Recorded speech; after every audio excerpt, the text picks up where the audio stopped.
ဒီနေ့ဒီဗီဒီယိုမှာဇနီးဒီဂျပန်ကနေပြီးတော့ထိုင်းကိုဘလို့ငွေလွှဲရမယ်ဆိုတဲ့အကြောင်းအရာကိုပြပြပေးပါမယ်။ဘယ် application နဲ့လွှဲရမလဲဆိုတာကိုလည်းပြပြပေးပါမယ်။ဇနီးအခုပြောပြမယ် application ကတော့ဇနီးလေးလာထားရတဲ့လောက်ပေါ့နော်။တော်တော်များများလေးလာထားရတဲ့လောက်ကတော့ currency exchange တွေတော်တော်များများထပ်ကိုပုံပြီးတော့ဈေးပိုရတယ်ပေါ့နော်။အားကြောင့်မလို့ဒီ application လေးကိုညွှန်ပြချင်တာပါ။အဲ့ဒါကတော့အဲ့ application ကိုအားလုံးလည်းတိကျင်လဲတိကျမှာပေါ့နော်။တိရလူလည်းရှိရမတိရလူလည်းရှိရမတိရလူပုံများပဲထင်လို့ဒီဗီဒီယိုတင်ပေးတာပါ။ဒီဗီဒီယိုကိုအသေးစိတ်မဟုတ်တော့ပေါ့နော်။အကြံပြကျန်တဲ့ဟာတော့ကိုရိုင်းတချို့အချက်လက်တွေကြတော့ဒီထဲမှာပေါ်ပြလို့မရတဲ့ဟာရှိရဲကိုရိုင်းလေးလာပြီးတော့မှတချို့မသိတဲ့ဟာတွေဆက်လုပ်ကြည့်ပြီးတော့မှမသိတဲ့ဟာရှိလို့ဆိုရင် Messenger မှာလာမေးလို့ရပါတယ်။ဈေးလဲပူရမယ်ပေါ့နော်သူများလည်းမလွယ်ချင်ဘူးပွဲစားနဲ့လည်းမလွယ်ချင်ဘူးကိုမကမိသားစုဝင်တယောက်ယောက်ဒါမှမဟုတ်တငယ်ချင်းဒါမှမဟုတ်ရင်ကိုနဲ့အတီပေါ့နော်ခင်မင်းရင်းနှီးရဲ့လူတွေထိုင်းမှာရှိနေရဲဆိုလို့ဆိုရင်ဒီထိုင်းဘက်ကနေပြီးတော့ဒီဂျပန်နဲ့အဲ့လိုမျိုးတွားတာပို့ပြီးတော့rate ကပိုများတယ်ပေါ့နော်ထိုင်းနဲ့ဂျပန်နဲ့တွားပြီးတော့မှဒီထိုင်းဘတ်ငွေကိုမြန်မာကျပ်အနေနဲ့ပြန်ပြောင်းတာကပို့ပြီးတော့ပတ်စံပိုရတယ်ပေါ့နော်ပြီးတော့ Google အဲ့ဒီ application ကိုသုံးနေရဖြစ်တဲ့အတွက်အဲ့ဒီ application ရဲ့ကောင်းကျိုးဆိုးကျိုးတွေကိုတော်တော်များများသိထားပြီးပြီပေါ့နော်။အဲဒါကြောင့်မလို့အရင်ဆုံးကိုကခါနာမသိသေးပဲနဲ့မျှဝေကြတော့အဆင်မပြေလို့ Google အရင်စမ်းသုံးကြည့်ပြီး Google အဆင်ပြေတယ်ဆိုမှဒီ application ကိုမျှဝေတာပါ။အဲ့ဒီ application မှာဆိုလို့ဆိုရင်နိုင်ငံပေါင်း160ကျော်လွှဲလို့ရပြီးတော့ currency ပေါင်းက40အချိန်လုံးလို့ရတယ်ပေါ့နော်။အဲ့ဒီ application ကိုလူတော်တော်များများလည်းသိမယ်လို့ထင်တယ်ဒါပေမဲ့အမှုမဲ့အမှန်မဲ့နေထိုင်ကြတဲ့လူတွေရှိရပေါ့နော်တချို့ဒီ YouTube မှာဖြစ်ဖြစ်Google မှာဖြစ်ဖြစ်အဲ့လိုမျိုးတခါလေ Facebook မှာတောင်မှ ADS တွေဝင်နေပေါ့နော်အဲ့ဒီ application ကအဲ့ဒီ application နာမည်က WISE ဆိုတဲ့ application မှာအဲ့ဒီ application ကနေပြီးတော့ဒီဂျပန်ကနေပြီးတော့ဒီမြန်မာနိုင်ငံတော့လွယ်လို့မရဘူးပေါ့နော်ဟိုရင်တော့လွယ်လို့ရတယ်ဒါပေမဲ့ဒီကာလာနိုင်ငံရေးကာလဖြစ်ပြီးရဲ့နောက်ပိုင်းမှာလွှဲလို့မရတော့ဘူးပေါ့နော်ဒီ WISE Wise ဆိုတဲ့ application နဲ့ဒီဂျပန်ကနေပြီးတော့ထိုင်းကိုလွှဲလို့ရတယ် Wise မှာဆိုရင်သူက business account ရယ် personal account ရယ်ဆိုပြီးတော့နှစ်မျိုးရှိရယ်ပေါ့နော်ကိုကတော့ personal account ဖွင့်ထားတယ်တော်တော်များများကလည်း personal account ကိုပဲသုံးချတာများပါတယ်ကိုက register လုပ်ပြီးသွားပြီကိုအိမ်နံပါတ်တွေပါအင်္ဂလိပ်စာရောဖုန်းနံပါတ်တွေရောအကုန်လုံး email တွေရောအပြည့်စုံ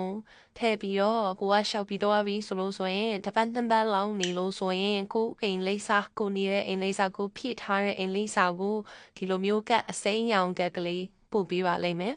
အဲ့ဒီကအစိမ်းရောင်လေးကိုကရပြီဆိုမှသာငွေကိုစလွှဲလို့ရမှာဖြစ်ပါတယ်။အဲ့ဒီကအစိမ်းရောင်လေးရဲ့မှာပါတဲ့နံပါတ်ဒီနဲ့ကိုဖုန်းထဲမှာရှိတဲ့ application နဲ့ချိန်ပြီးတော့ငွေလွှဲရမှာပါ။အဲ့ဒီမှာစပြီးတော့ register လုပ်ပြီးသွားပြီအကုန်လုံးအကောင့်တွေလည်းဖွင့်ပြီးသွားပြီဆိုလို့ဆိုရင်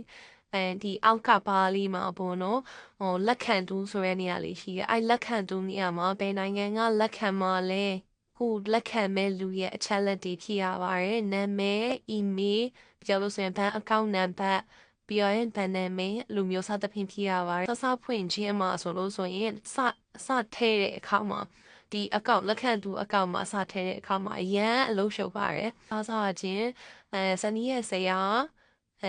ဆရာရဲ့အကောင့်ပေါ့နော်ဆရာချင်းမိုင်မာနေတာဆိုတော့ဆရာရဲ့အကောင့်ကိုထည့်တဲ့အချိန်ရောဆိုလို့ဆိုရင်တော်တော်လေးကိုအိမ်နံပါတ်တွေကိုပြီးကြရင် postal code တွေကိုပြီးတော့ passport နံပါတ်တွေရောပါအကုန်လုံးအသေးစိတ်ကိုပြီးတော့ထပ်ဖို့မရောလားမသိဘူး passport တက်ပုံမရောလားမသိဘူးအဲ့လိုမထည့်ရတယ်ပေါ့နော်ဒါပေမဲ့အခုနောက်ပိုင်းကျတော့ထိုင်းမှာဇနီးကောင်လေးရောက်နေရောကျတော့ဇနီးကောင်လေးကိုသူ့ရဲ့ဘဏ်ကိုပေါ့နော်လက်ခံလူနေရာမှာထည့်ခြင်းနဲ့ခါကြတော့ထည့်တော့ဘာပဲတောင်းလဲဆိုတော့နာမည်ရယ်ဖုန်းနံပါတ်ရယ်ဘဏ်နံပါတ်ရယ်ဘဏ်နာမည်ရယ်ဒါပဲတောင်းတယ်ဒီလေးမျိုးပဲစနေစစ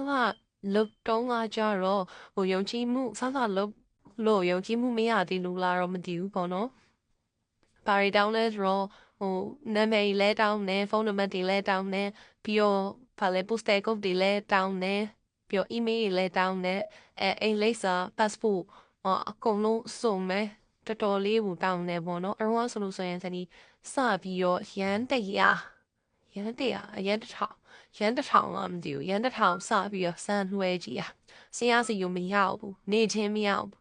တော်နဲ့မရောက်ဘူးတရက်လောက်တော့ဆောင်းသွားတယ်တရက်ဟောငါရန်1000ဆုံးသွားပြီလားမသိဘူးပေါ့နော်မှာစမ်းသက်ကြည့်ပေါ့နော်ကိုကစမ်းသက်ရောရန်1000ဆုံးသွားပြီလားမသိဘူးဆိုပြီးတော့ကိုတွေးလိုက်ဒီအတိုင်းပဲနောက်နေ့ကျတော့သူရောက်လာဒါပေမဲ့နောက်ပိုင်းနည်းနည်းချင်းစမ်းပြီးတော့လွှဲကြည့်ရဲ့အခါကျတော့ဝင်နေပေါ့နော်ဆရာစီဝင်နေနောက်ပိုင်းကျတော့ဆရာစီကို3 minute အခါတလေရှောလို့ဆိုရင်1 minute 2 minute အဲ့လိုနေတန်းဝင်သွားတာအဲ့လိုပုံစံမျိုးပေါ့နော်ယုံကြည်မှုရသွားလို့လားတော့မသိဘူးတန်းပြီးတော့ရောက်တယ်ပေါ့နော်ဆရာစီပြောတတိပေးရှင်တော့ကဒီဟာကိုစဖွင့်မယ်ဆိုလို့ဆိုရင်စပြီးတော့ငွေလွှဲမယ်ဆိုလို့ဆိုရင်တခါတည်းပထမတစ်ချိန်နဲ့မှာအဲ့လိုမျိုးလုံးနေ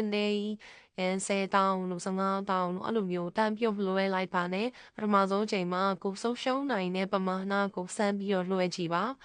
လွှဲကြည့်ပေါ့နော်ဒါပေမဲ့တင်းတော့မဖြစ်ပါဘူးဆုံးရှုံးတော့မသွားပါဘူး refund ပြန်တော့ရတယ်ဟိုမှာမရောက်သွားဘူးဆိုလို့ဆိုရင်ဂျားထဲမှာ jam ဖြစ်တာမျိုးတွေစနေကြုံရခဲ့ဘူးရဲ့ပေါ့နော်ဘာလို့လဲဆိုတော့ကျတော့ဒီကိုလွှဲလိုက်တဲ့အကောင့်ကပေါ့နော်အကောင့်ကလည်းကိုယ်နာမည်ဖြစ်မှာရမှာမှာကိုယ်နာမည်မဟုတ်ဘူးဆိုလို့ဆိုရင်ကိုယ်နာမည်နဲ့လွှဲတာမဟုတ်ဘူးဆိုလို့ဆိုရင်သူကလွှဲတဲ့ဘဏ်နဲ့ဘူး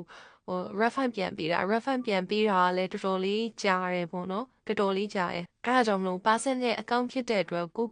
တယောက်ခဲပဲသုံးလို့ရမှာပါသူများနာမည်နဲ့လွှဲတာတို့အဲ့လိုပုံစံမျိုးခြားတွေကနေလွှဲပေးတာတို့အဲ့လိုပုံစံမျိုးလုံးဝလုံးလို့မရပါဘူးအဲ့လိုမျိုးဆိုလို့ဆိုရင်အဲ့ဒါတတ်မှာပါ refund ပြန်ပေးရဲနောက်ပိုင်းကျလို့ဆိုရင်အဲ့လိုမျိုးလောက်တာတွေများတယ်ဆိုလို့ဆိုရင် account ပိတ်ခံရတဲ့အထိဖြစ်နိုင်ပါတယ်။ဒါစနေတင်းတလောက်လေးညဝေပေးထားတာပါ။လိုအပ်ချက်လေးလေးရှိလို့ဆိုရင်လည်းပေးပါ။မနေရလေးရှိလို့ဆိုရင်လည်းကိုမထောက်ပြပေးလို့ရပါတယ်။ပြီးတော့ဒီ bank account ဖွင့်တော့ဒီ application သုံးတာနဲ့ပတ်သက်ပြီးတော့နားမလည်ဘူး။နည်းနည်းရှုပ်နေသေးတယ်ကိုလုံချီသေးတယ်ပေါ့အရင်ဆုံးလုံချီကြပါ။လုံချီလို့မရဘူးဆိုလို့ဆိုရင်နည်းနည်းနားမလည်ဘူးထပ်ရှင်းပြပါအောင်ဆိုလို့ဆိုရင်နောက်ထပ်ဗီဒီယိုဖိုင်နဲ့အသေးစိတ်လေးထပ်ရှင်းပြရမယ်ဒီနေ့ကတော့ဇနီးစပွင့်ရှော့ရိုက်မထားရဘူးပေါ့နော်အကောင့်လည်းဖွင့်ပြီးသားဖြစ်နေတာတကြောင်အရင်တော့လည်းစပွင့်ရှော့ရိုက်မထားတာတကြောင်ပြီးတော့နည်းနည်းဘန်နဲ့ပတ်သက်ပြီးလို့ဆိုရင်ကြတော့အကောင့်ကဖြတ်ချောက်ခံအမွားပါကြီးကြောက်တာကြောင့်ပေါ့နော်ခါကြီးနဲ့ပတ်သက်ပြီးတော့အသေးစိတ်အချက်လက်တွေကိုဒီထဲမှာထည့်ပြီးတော့မပြောထားတာပါတကယ်လို့များကိုကအသေးစိတ်သိချင်တယ်ဆိုလို့ဆိုရင်ဇနီးရဲ့ Messenger မှာလည်းမေးလို့ရတယ်ဒီအောက်မှာလည်းဒီ comment မှာလည်းပြောထားပေးလို့ရတယ်နားမလည်ဘူးပေါ့နော်နားမလည်ဘူးနောက်ထပ်ဗီဒီယိုတစ်ခုထပ်တင်ပေးပါအသေးစိတ်အချက်လက်နဲ့တင်ပေးပါအကုန်လုံးတင်ပေးပါသိချင်ပါတယ်ဆိုလို့ဆိုရင်ထပ်ပြီးတော့ဗီဒီယိုကိုတင်ပေးပါမယ်တကယ်လို့များသိရှိပြီးသားလူတွေအတွက်ဆိုလို့ဆိုရင်ဘာမှမဖြစ်ပေမဲ့မသိရှိရသေးတဲ့လူတွေအတွက်ဆိုလို့ဆိုရင်တော့ဒီစနီပေးရဲ့အကြံကတော်တော်လေးအထောက်အကူဖြစ်မယ်လို့ထင်တယ်ပေါ့နော်ဘာလို့လဲဆိုတော့ point လေးပဲကွာဈေးရတော်တော်ကွာတဲ့အတွက်ကြောင့်အကုန်လုံးကိုဈေးကောင်းတဲ့လွယ်စေချင်ပါတယ်အားလုံးကိုလည်းဒီဂျပန်ရန်ကနေပြီးတော့မြန်မာငွေပြောင်းတဲ့အခါမှာဈေးကောင်းရစီခြင်းတဲ့အတွက်ဒီဗီဒီယိုကိုမျှဝေလိုက်တာပါ